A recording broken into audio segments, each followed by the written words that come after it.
Hello there guys, in this lesson we will learn about while and do while loops. So without further ado, let's start. Now first, let us declare what is a loop.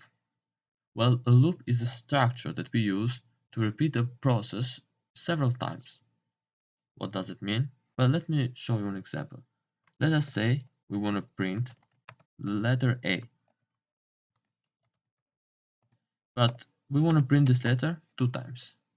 Well, this wouldn't be very hard because we could just copy and paste the same code. We build it and run it, and as we see, we got here the letter A 2 times. Now let us say we want to print it like 5 times. Well, we can do the same process over and over.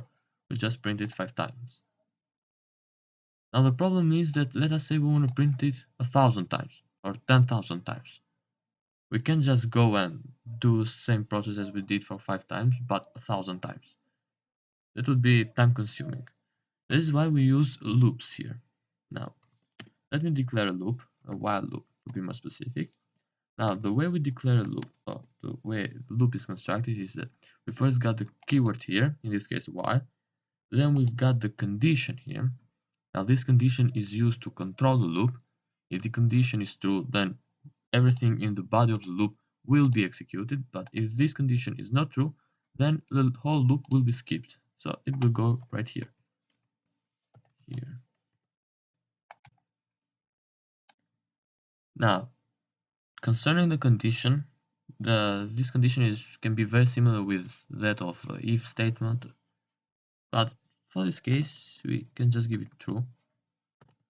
Most of the time you wouldn't want to use it like this, but for the sake of this tutorial we're just gonna write true here. Then in the body of the loop we will just write the code that we want to execute. In this case, printing the letter A.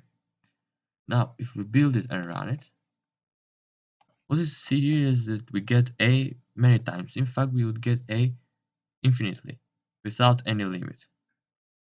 This is not good at all, because we don't want to do like this. We want a certain number of A's to be printed. That is why we can't use it like this. What we need to do is we need to declare what is called the loop control variable. I'm naming it CNT. And then we would write in the condition of the loop, CNT is less than or equal to, let me say, 10. Then inside the body of the loop, we need to increment the CNT. Now, why do we increment the CNT? Because if we don't do this, then we would end up with the same situation as we did with true, because CNT is 0, and here CNT needs to be less than 10, but it's not like we're changing CNT every time that we perform the loop. That is why CNT will always be 0, and this condition will always be true, and we will just end up with an infinitely printing of A. That is why we increment the CNT inside the body of the loop. Let us see what we get, and here we got the output that we want. Now, what happens here? Here we first got the CNT here. Then we got to the while loop. We check if CNT is less than or equal to 10. If this is true, then we go to the body of the loop. In the body of the loop, we first print the loop, the A here. Then we increment the CNT. Then we arrive at the end of the loop. When we are at the end of the loop, then we jump back to the condition here. And we check if the condition is still true. At the first iteration, CNT would be incremented by 1. That means the CNT would be 1 here. Now 1, sorry. Now 1 here is less than 10. That is why this condition is still true. And we perform the same thing. We come here to the body of the loop, we print the letter A, then we increment again CNT. We come here and we jump back here. This time CNT will be 2. 2 is still less than or equal to 10. That is why we repeat the same process until we come to the point where CNT will be incremented to 11.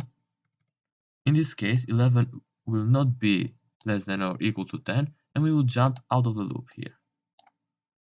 If we had something like this, then we would get no output, because 11 is greater than 10, so we just skip the whole everything here inside the loop. And this is basically it. Without the control loop variable, then we would just get an infinitely loop here, and that is not good in this case. Now we also have the do while loop, which is very similar with while loop. In fact, it would be almost identical. We write do here and then while. The only difference here is that we first execute the code one time and then we check the condition. So in the case where we had the while loop here, then 11 is less than or equal to 10, and then we would print a. Then if we would build it and run it, then we would get no output. But if we had the same condition here, but this time using do while loop, then what we would see is that we would actually get an output here, which is an A. Why does this happen? Because we first do what's inside the body of the loop, and then we check.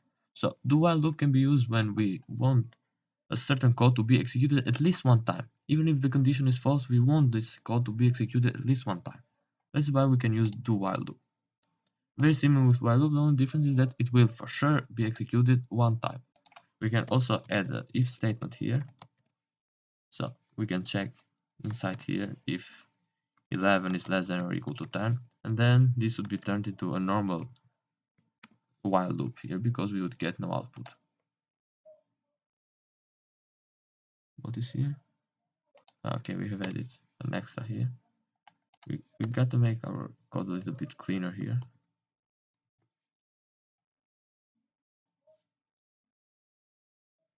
As you see here, we get no output.